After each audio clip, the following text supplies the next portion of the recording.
Chicken katsu on its own is already one of the best things, but then when you pair it with some delicious curry sauce, it is probably one of the best dynamic duos there is. Let me show you how to make it.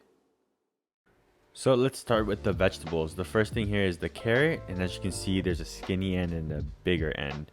And all I'm gonna do is separate those two, and with the skinny end, I'm just gonna cut it with this crisscross pattern, making the carrot pieces kind of angular, which will give nice texture. With the bigger piece, I'm gonna slice it in half lengthwise and then do what I did with the smaller piece and just cut it with the crisscross pattern. Essentially, I'm trying to look for an almost triangular shape on these carrots. By the way, the amounts for this recipe will be in the description box below, so just check there. So next up are the potatoes. All I'm gonna do here is cut these into 1/2-inch pieces. I don't want them too big because it'll take longer to cook, and I don't want them too small because I don't want them to turn into potato mush when I cook it. And you don't have to be too perfect with the cuts. As long as they're all roughly 1/2 inch, it will be perfect. So as long as it looks something like this, you will be fine. For my mushrooms, I'm going to use shiitake, and all I'm going to do here is slice out the stem because they can be woody and tough. And then after I do that, I'm just going to slice the mushrooms down to 1/2-inch slices. If you can't find shiitake mushroom, go ahead and substitute it out with another one. In terms of aromatics, I'm using a 1-inch piece of ginger, and I'm just going to slice that down thinly into slabs.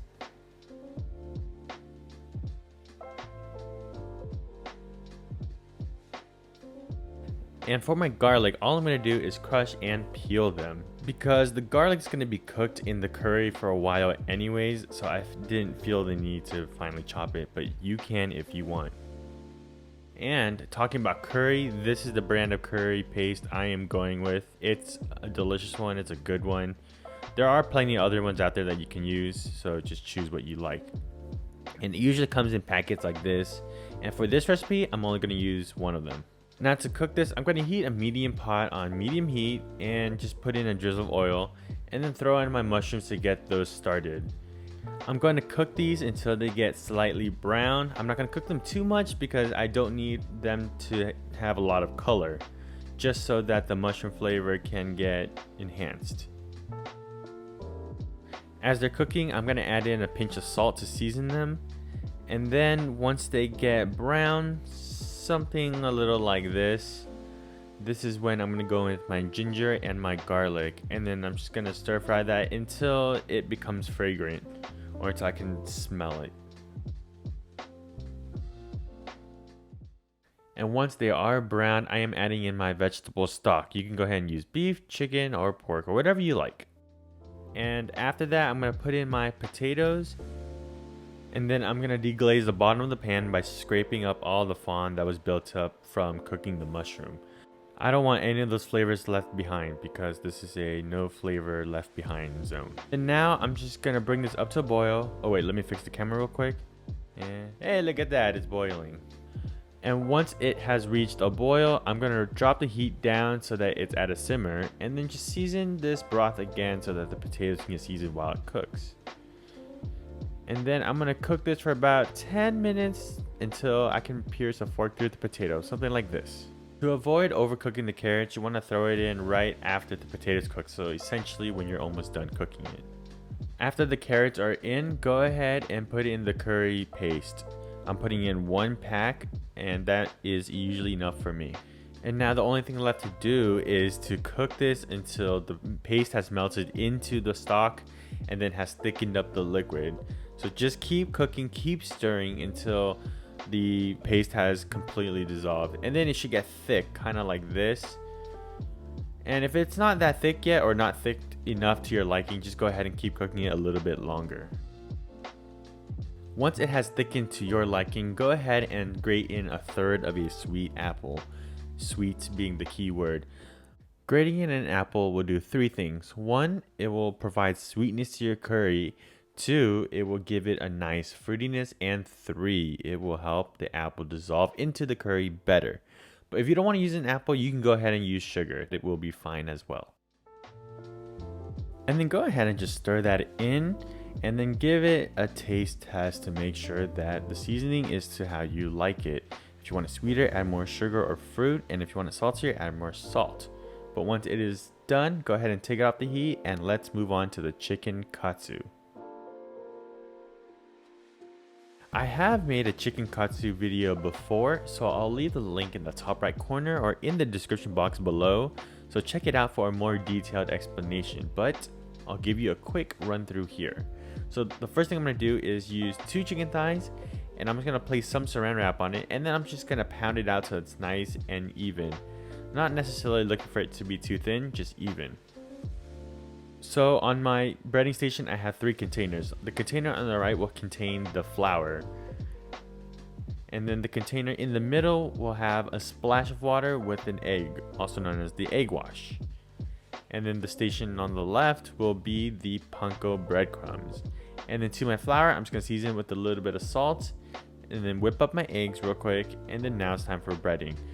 I'm going to put the chicken in the flour first to coat it, then in the egg, and then I'm going to put it into the panko breadcrumbs, making sure to pat it down nicely to get all the breadcrumbs stuck to it.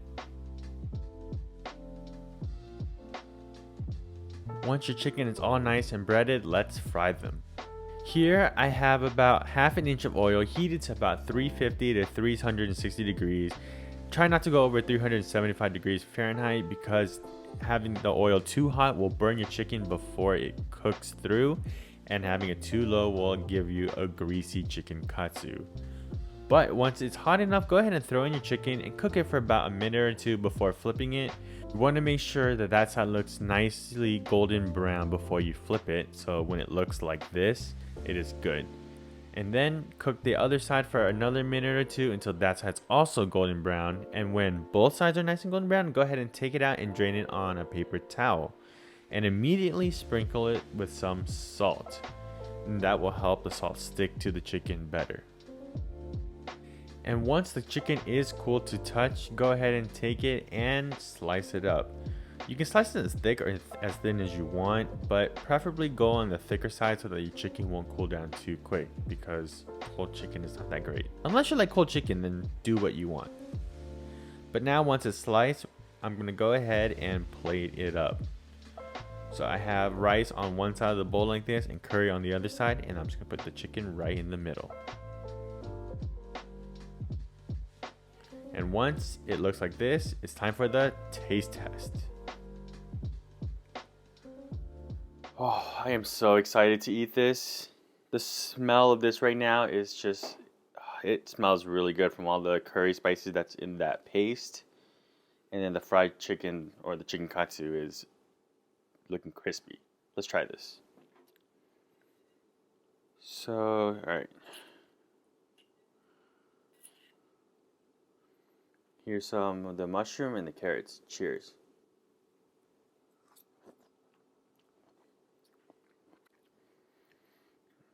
That curry sauce is so good. Having that apple grated into the sauce just gives it a nice tart, tangy fruitiness that kind of counterbalances the saltiness and the thickness of the curry. And then the way I cook the carrots, it's perfectly cooked. It's not overcooked. It's not mushy, I guess you could say. It still has a bite to it. And then let's try the potato real quick. Potato. Also perfectly cooked, nice and creamy. And of course, the chicken. I'm gonna go with my hands, so use the curry as a sauce. Cheers. So you have the crispy chicken katsu with the savory curry sauce. Together, it's just perfect, and it creates like the best comfort food. So if you like this recipe, hit that like button. Let me know how it goes in the comments below. For more videos like this, hit the subscribe button or that one right there. And for my previous video, hit that one right there. And I'll catch you on the next one. Thank you. Bye.